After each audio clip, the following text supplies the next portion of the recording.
Jake had never been the kind of guy who needed much to be happy. A warm cup of coffee in the morning, the sound of birds chirping outside his window, and the steady rhythm of his dog Max's paws trotting beside him on their daily walks. That was enough. Life in Willow Creek Estates had always been peaceful. A quiet suburban neighborhood with neatly trimmed lawns, friendly nods from neighbors, and a sense of community that made it feel like home. It wasn't perfect, but for Jake and Max, it was close enough. Max wasn't just a pet. He was family. A rescue dog with deep brown eyes that held stories of a past life, now living in the comfort of a home that truly loved him. Loyal, protective, and always by Jake's side, Max had a way of sensing emotions before Jake even spoke. If Jake had a bad day, Max would nuzzle against his leg, offering silent comfort. If Jake was happy, Max's tail wagged like a drumbeat of shared joy. Every morning was the same, and that was exactly how Jake liked it. He'd pour himself a cup of coffee, step onto his porch, and watch as Max trotted onto the grass, taking in the world like he owned it. Neighbors would pass by with their dogs, exchanging casual greetings. Some even stopped to scratch Max behind, the ears commenting on how well-behaved he was, but what Jake loved most was their evening walks. As the sun dipped below the horizon, painting the sky in shades of orange and purple, he and Max would stroll through the neighborhood, a ritual that grounded him. It was their time, a moment of peace in a world that never seemed to slow down. Little did Jake know that peace was about to be shattered, and the place he had called home for years would soon turn against him. Hey, real quick, if you're enjoying the video so far, make sure to hit that like button, share it with friends, and subscribe for more awesome content. And while you're at it, drop a comment and let me know where you're watching from. All right, let's keep going. Jake had always kept his mailbox routine simple. Grab the mail, sift through the junk, and toss anything that wasn't a bill or something important. But that morning, as he flipped through the usual stack of coupons and credit card offers, a crisp white envelope with the Willow Creek Estates HOA seal caught his eye. Frowning, he tore it open and unfolded the letter. His eyes skimmed over the words, but his brain took an extra second to process them. Notice of violation. Unauthorized pet on premises. His brows knitted together. Unauthorized? That didn't make sense. Max had lived here as long as he had, nearly 4 years. Everyone knew Max. Neighbors petted him on walks. Kids laughed when he playfully wagged his tail at them. The HOA had never said a word before. Jake read on. The letter cited an obscure rule from over a decade ago, stating that dogs exceeding a certain weight were not permitted within the community unless grandfathered in before the regulation was passed. His stomach twisted. The letter gave him 2 weeks to resolve the violation, which was HOA speak for get rid of Max, or face legal consequences. For a moment, he just stood there, gripping the paper, the words blurring in his vision. A cold anger settled in his chest.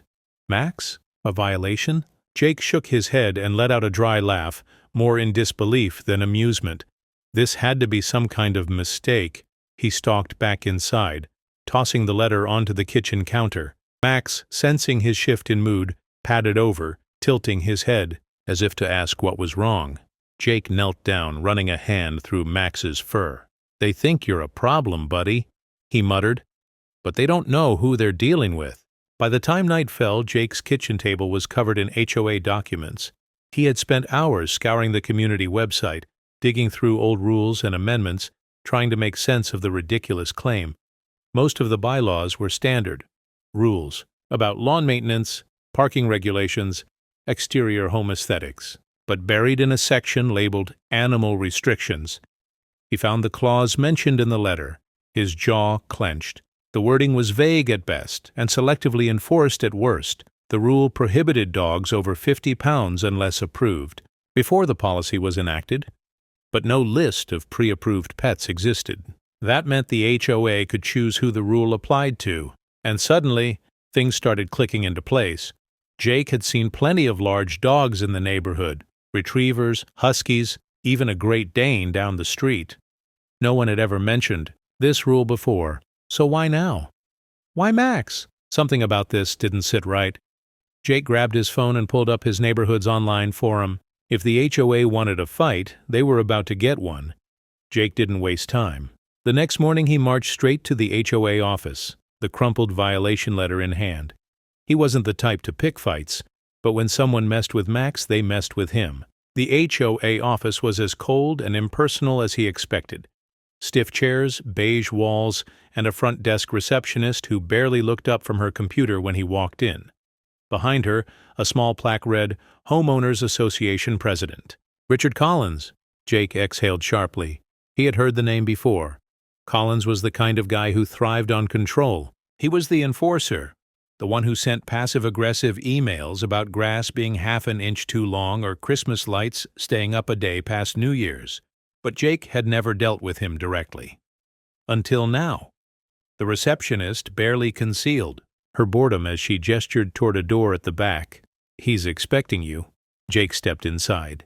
Collins sat behind a polished mahogany desk, his fingers steepled together like he was conducting a business deal instead of addressing a homeowner's concerns. He was in his late 50s, dressed in an expensive suit that felt wildly unnecessary for a neighborhood volunteer position.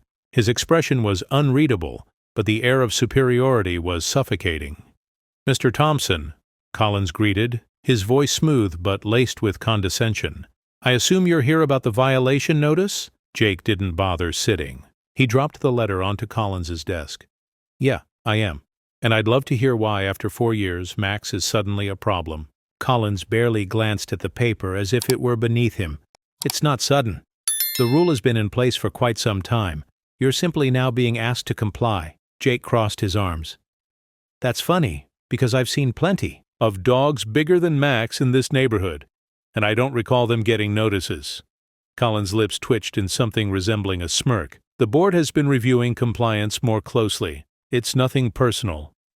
Jake narrowed. His eyes, nothing personal? That was hard to believe. "So, let me get this straight. You're enforcing an outdated, selectively applied rule on a dog that's been here for years, with zero issues?" Collins leaned back in his chair, his gaze steady. "Rules exist for a reason, Mr. Thompson. It's not about one dog, it's about maintaining the integrity of our community." Jake clenched his fists. Integrity? That was rich coming from a guy who turned a blind eye whenever it suited him. Then, something clicked. Thought back to his late-night research. The forums filled with complaints about Collins. Homeowners mentioned his inconsistencies, the way he targeted certain residents while ignoring others. There were whispers about how he pushed people out, made their lives miserable until they either sold their homes or complied with his ridiculous demands. And now Jake was on his radar. "Tell me something, Collins," Jake said, keeping his voice calm even as anger simmered beneath the surface. "What's this really about? Max? Or the fact that I'm not the kind of homeowner who kisses the HOA's ass?" Collins' expression didn't change, but there was a flicker of something, annoyance, maybe even amusement. "I'm simply ensuring the rules are followed. If you don't like them, there are always other neighborhoods." Jake's jaw tightened. There it was, the unspoken threat. He had two choices: back down like so many others had, or fight. And Jake wasn't going anywhere. Jake left the HOA office with a storm brewing inside him. Collins' smugness wasn't just arrogance, it was confidence. Confidence that no one would challenge him. Confidence that whatever game he was playing, he had already won. But Jake wasn't about to let that happen. That night, after Max curled, up at his feet, Jake dove deep into the Willow Creek online forums, scrolling past posts about lost pets and garage sales until he found what he was looking for. Complaints. Lots of them. The pattern became clear quickly. Collins had a habit of enforcing rules, but only when it benefited him. One homeowner was fined repeatedly for having a flower bed 1 inch over regulation size, while another was ignored despite having a rusted-out truck parked in their driveway for months. Some people were slapped with violations for minor infractions, while others got away with blatant rule-breaking. Then, he found something that made his stomach drop. A post from 6 months ago. "We fought back, but they made life unbearable until we left." The homeowner explained how they had challenged Collins on a violation, just like Jake was doing now. What followed was a nightmare. Surprise inspections, fines appearing out of nowhere, notices for infractions that didn't exist. When they tried to fight, the HOA buried them in legal threats. In the end, they had no choice but to sell their home. Jake's blood ran cold. This wasn't just about Max. This was about power, control. And Collins had been doing this for years. Determined, Jake took it a step further. The next day, he knocked on doors, talking to neighbors he had only exchanged polite nods with before. An older woman, Mrs. Reynolds, wrung her hands nervously as she spoke in a hushed voice. Collins fined me for having a bird feeder in my yard, said it attracted undesirable wildlife. But I see feeders in other yards all the time. When I mentioned it, he just smiled and told me I was lucky. It was only a warning. A man down the street, Greg, scoffed when Jake mentioned Collins. That guy? He's a dictator with a clipboard. He went after me for excessive noise because my kids were playing basketball in the driveway. But his buddy throws backyard, parties that last past midnight. And somehow that's fine. Story after story poured in. People were scared of Collins, scared of the harassment, the sudden fines, the legal threats that could drain them dry. And now, Jake understood what was happening. Collins didn't enforce rules to protect the neighborhood. He enforced them to control it. Jake sat on his porch that evening, watching Max chase a firefly across the yard, his tail wagging like nothing in the world had changed. But it had. Jake wasn't just up against an unfair rule anymore, he was up against something bigger. Collins had built his power on fear, intimidation, and selective enforcement, but fear only worked if people let it. Jake clenched his jaw. He wasn't leaving. He wasn't backing down. If Collins wanted a fight, he was about to get one. Jake wasn't the kind of guy who looked for fights. But when a fight found him, he made damn sure he finished it. Collins had spent years running the HOA like his own personal kingdom, picking and choosing who suffered under his rules. Jake had seen enough. Now, it was time to turn the tables. Jake spent the next few days meticulously collecting everything he could find. He compiled screenshots of forum complaints, printed old HOA newsletters, and even took photos of large dogs that Collins had conveniently ignored. But it wasn't just about proving selective enforcement. Jake needed proof of corruption. Then, Greg, the guy who had been fined for his kids playing basketball, came through. He handed Jake a thick manila folder. These are HOA financial reports. My wife used to be on the board before Collins pushed her out. I don't know if this helps, but... Jake flipped through the pages, his eyes scanning over line items. Then he saw it. HOA funds allocated for special maintenance projects. Thousands of dollars unaccounted for. No receipts, no explanation. Just money disappearing under Collins' watch. Jake's pulse quickened. This wasn't just about Max. Collins was hiding something. Armed with evidence, Jake reached out to a local attorney, someone who had handled HOA disputes before. You've got a strong case, the lawyer said, tapping the financial records. Selective enforcement is one thing, but if this money is being misused, Collins could be in serious legal trouble. Jake exhaled slowly. He had come in hoping for a way to save Max. He might have just found a way to take Collins down entirely. The lawyer leaned forward. Are you ready for what comes next? People like Collins don't go down without a fight.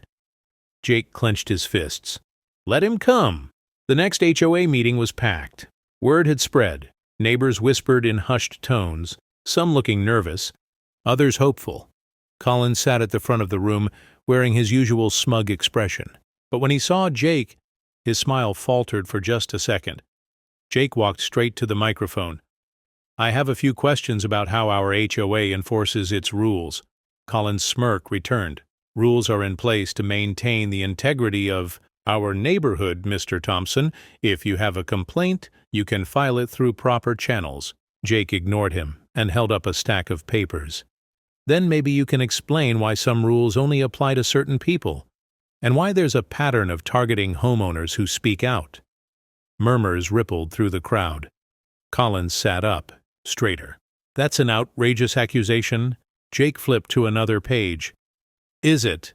Because I also found something interesting in the HOA's financial records. Thousands of dollars in maintenance expenses with no receipts or details. Care to explain where that money went? Silence. Collins's face hardened. And then he did exactly what Jake expected. He tried to intimidate him. "This meeting is over," Collins snapped, standing. "Mr. Thompson, if you continue this baseless attack, I'll be forced to take legal action against you for defamation." But this time, people weren't buying it. A voice from the crowd spoke up. "Where did the money go, Collins?" Another neighbor stood. "Why do some people get fined while others don't?" And just like that, the room turned. Collins's grip on power was slipping, and he knew it. His face flushed, his composure cracking.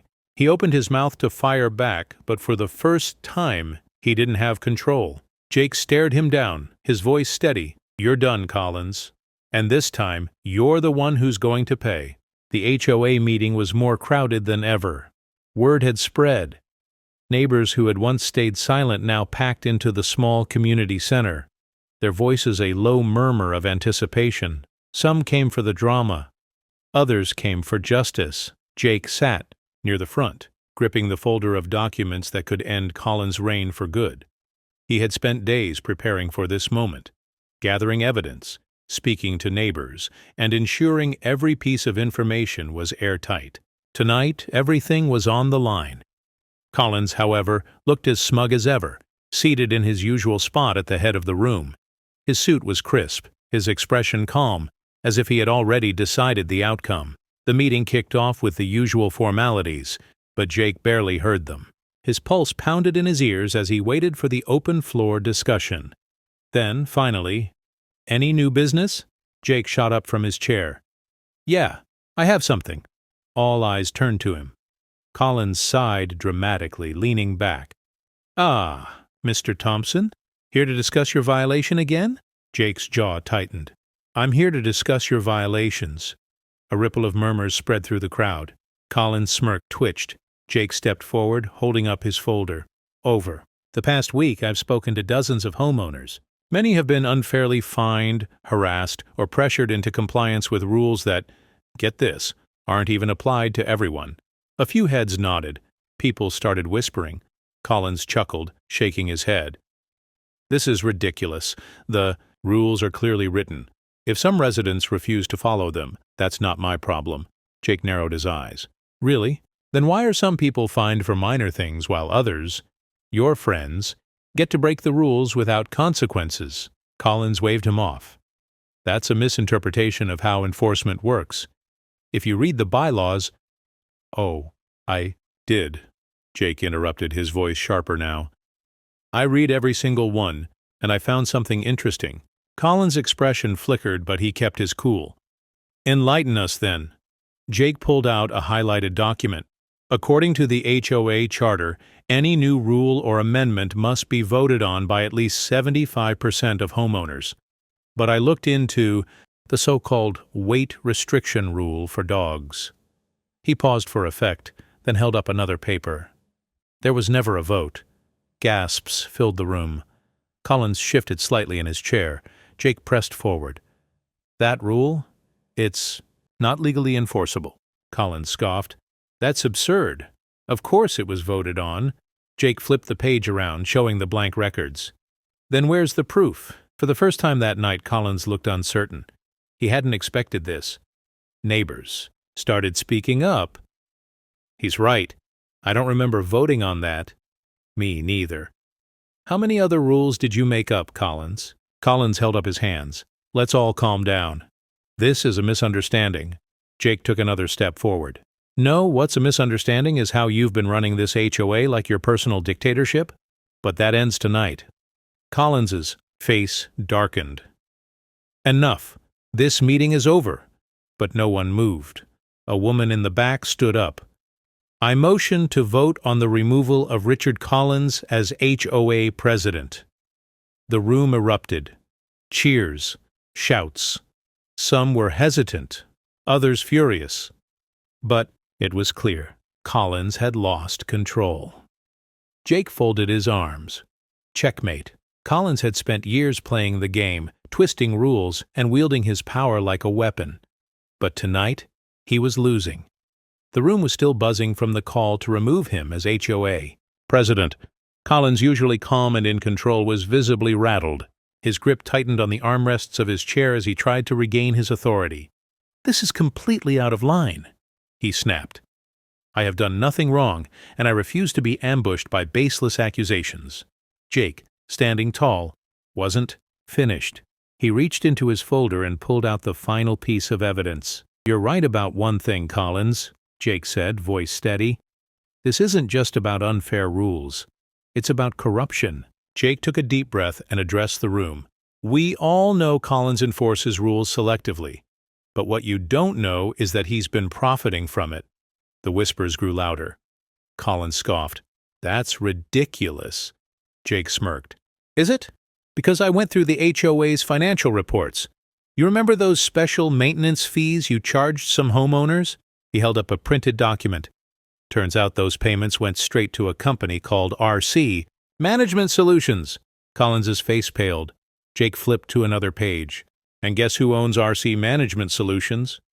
He paused, letting the suspense build. Then he turned the paper around for everyone to see. "Richard Collins."